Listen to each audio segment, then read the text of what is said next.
There was someone who positioned himself as a lawyer advocate, and he was the first lawyer mentioned in the Bible, and he was Abraham. In this part, we will delve into the extraordinary character of Abraham. The story of Abraham's role as a lawyer is when Abraham escorted his 3 heavenly guests to leave his tent. The interpretation among Christians is that one of the 3 guests of Abraham is the angel of the Lord, which represents the theophany of Christ, or theophany of God himself. And the men turned their faces from thence, and went toward Sodom, but Abraham stood yet before the Lord. Genesis 18:22. What caused Abraham not to leave the presence of the Lord? He had an extraordinary struggle that he wanted to present to God. This action is a remarkably audacious act. Abraham's action is a daring act of risking his life before the Lord, the judge of the universe. In Jewish terms, it is known as chutzpah, a Yiddish term that means expressing strong disagreement, complaint, anger, protest, resistance as a result of someone's action that has crossed acceptable boundaries of behavior. This term is applied because in this event, Abraham is challenging God's authority in the case of Sodom. And Abraham drew near, and said, Wilt thou also destroy the righteous with the wicked? Peradventure there be 50 righteous within the city. Wilt thou also destroy, and not spare the place for the 50 righteous that are therein? That be far from thee to do after this manner, to slay the righteous with the wicked, and that the righteous should be as the wicked. That be far from thee. Shall not the judge of all the earth do right? What? Abraham started with the number 50. Abraham attempted to start bargaining. And notice this verse. Abraham becomes bolder in expressing his intention in negotiating with God. With an intimidating sentence, Kalilaleka. The term Kalilaleka is a well-known phrase for Jews. It can mean, far be it from you, do not do this. God forbid you should do that. Absolutely not. Do not do it. In fact, the term Kalila is repeated twice by Abraham. In Hebrew literary style tautology, it becomes like a scolding. Shame on you to do this thing. How could you put the righteous to death with the wicked so that the righteous fare as the wicked? It doesn't end there. Abraham even dares to make a rhetorical statement to God. Shall not the judge of all the earth do what is just? Wow, that's strong, isn't it? Abraham was indeed courageous. Wasn't he? Here you can see how brave Abraham was before the judge of the universe in presenting his complaint strongly. Shall not the judge of all the earth do what is just? Is it right for you to do this, O Father Judge? Can you judge justly? Where is your justice? Imagine if a lawyer spoke so forcefully in a court, in front of the judge.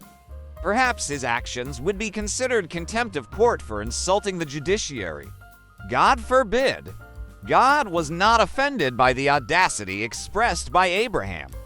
Kalilaleka. He then invited Abraham to sit together at the negotiating table. And the Lord said, If I find in Sodom 50 righteous within the city, then I will spare all the place for their sakes. Genesis 18:26. Indeed, Abraham was a persistent and headstrong lawyer. He did not readily respond to God's offered deal, which seemed so easy. Abraham continued to press for further concessions, pleading for God's mercy on the city he was going to punish. Abraham negotiated again, but this time he presented his request more politely. And Abraham answered and said, Behold now, I have taken upon me to speak unto the Lord, which I am but dust and ashes.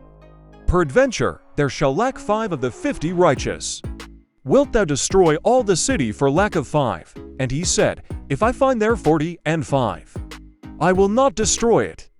God certainly knew that Abraham was a polite and warm-hearted person, which he demonstrated by how he hosted his 3 guests. His outburst with the word Kalilaleka was motivated by his deep empathy for the righteous people, who should not be punished along with the wicked in Sodom and Gomorrah. Abraham had already shown that he had a generous spirit, willing to help and even sacrifice his own safety for the sake of others he wanted to save.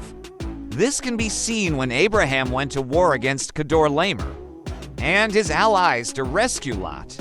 So, the chutzpah Abraham displayed was not seen by God as contempt of court. Instead, it was a struggle of a person with admirable character, one who loved to help and was willing to accept all the risks of his actions. Abraham recognized his lowly position compared to the judge of the universe, saying, "Behold now, I have taken upon me to speak unto the Lord, which I am but dust and ashes."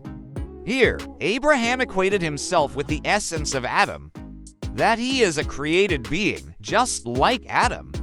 Abraham continued his negotiation. Suppose there are 5 less than 50 righteous people, and God immediately answered, "I will not destroy it if I find 45 there."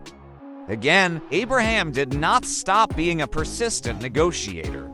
He continued to press God, making offers with decreasing numbers. From 50 to 45, then down to 40, 30, 20, and continued to negotiate until the number 10. The all-knowing God surely knew that Sodom and Gomorrah had fewer than 10 righteous people. The all-knowing God surely knew that Sodom and Gomorrah had fewer than 10 righteous people.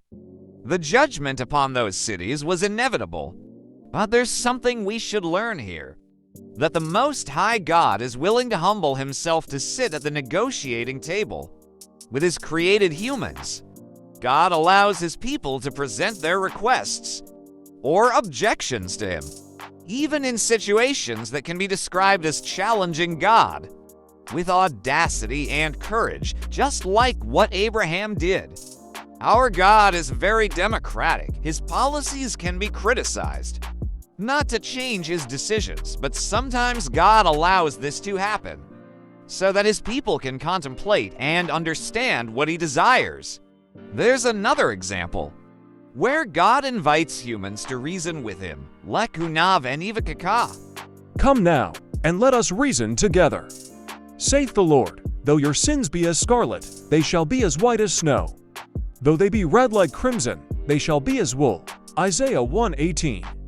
And challenges, as mentioned earlier, can also be found in the New Testament. Jesus once said, "Ask, and it shall be given you. Seek, and ye shall find. Knock, and it shall be opened unto you." Matthew 7:7.